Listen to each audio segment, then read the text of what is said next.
Quando a gente pensa em herança, o que vem à cabeça? Dinheiro, propriedades, bens materiais, talvez? Mas e se a herança mais valiosa fosse algo que não se pode tocar? Pois é, hoje vamos mergulhar na história de Abraão, Isaque e Jacó para entender como eles construíram exatamente isso, um legado de fé, uma base sólida que atravessa gerações. E essa frase que a gente tira lá da lição 13 é o coração da nossa conversa de hoje. A gente não está falando só de histórias antigas, não. Estamos falando de uma herança espiritual que está viva, que foi passada de pai para filho. É exatamente isso que a gente vai desvendar agora. E que jornada, hein? Essa lição é, na verdade, a peça final, o grande encerramento da nossa análise da revista Homens dos Quais o Mundo Não Era Digno. É aqui que tudo se consolida nesse tema super poderoso de legado. Sabe, é o ponto em que todas as histórias se conectam. Mas olha só, antes de construir um legado para o futuro, muitas vezes é preciso curar as feridas do passado. É por isso que, para entender o legado da lição 13, a gente precisa voltar um pouquinho numa história de transformação incrível que vimos na lição 12. A conexão aqui é crucial. Um legado que dura, um legado de verdade, nasce da reconciliação. A gente lembra bem daquela divisão profunda entre Jacó e Esaú, né? Foi uma história de engano, de uma bênção roubada, que resultou em décadas de uma separação muito amarga.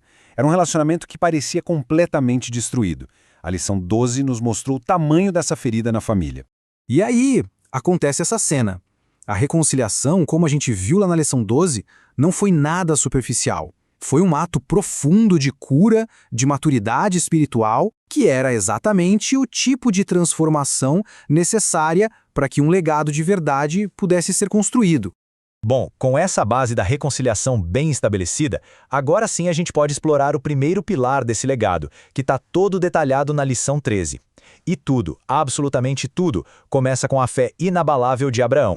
O legado de Abraão nasce de um ato de fé radical. Pensa só, deixar tudo para trás, família, segurança, um futuro que ele conhecia, confiando unicamente numa promessa de Deus. Isso é muito mais que uma simples mudança de endereço. É um ato de obediência que redefine o que significa ter fé.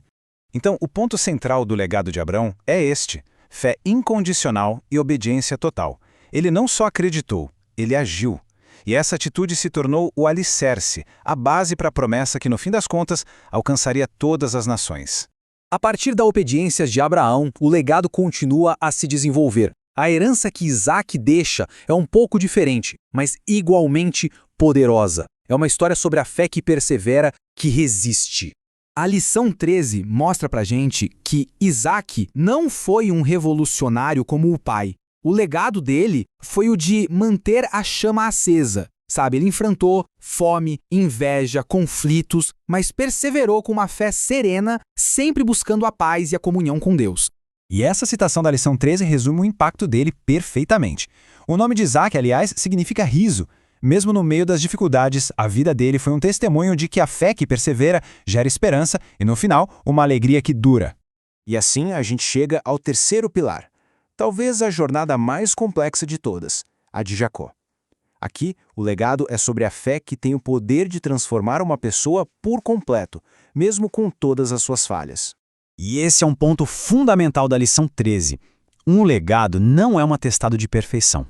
A vida de Jacó, cheia de erros e acertos, prova que Deus constrói a história dele através de pessoas reais, pessoas falhas, mas que estão dispostas a serem transformadas. A jornada dele é impressionante. Ele começa como Jacó, o enganador, mas os encontros que ele tem com Deus em Betel e principalmente em Peniel o quebram e o refazem. Ele sai de lá não mais como Jacó, mas como Israel, um homem que teve o caráter forjado num confronto honesto com o divino. E a grande lição de Jacó, como a lição 13 nos ensina, é esta: o arrependimento sincero tem o poder de mudar destinos. O legado dele, no fim, não é sobre engano, mas sobre o poder de Deus de restaurar a vida de quem se converte de verdade. Certo. Então, como é que essas três heranças se conectam? Vamos juntar esses pilares para a gente poder ver o quadro completo de um legado que, nossa, que permanece até hoje. Olha que interessante como as coisas se complementam. A obediência de Abraão dá o pontapé inicial na jornada. A perseverança de Isaque sustenta tudo, segura as pontas. E a transformação de Jacó prova o poder redentor de Deus. Juntos, eles formam uma herança espiritual completa, robusta, para todas as gerações. E daí, a gente se pergunta, qual a relevância disso tudo hoje? Essa herança não é uma relíquia do passado, é um modelo vivo, um mapa que nos mostra como as promessas de Deus se cumprem através de pessoas de verdade, de geração em geração, e nos lembra que a nossa jornada de fé faz parte dessa mesma história.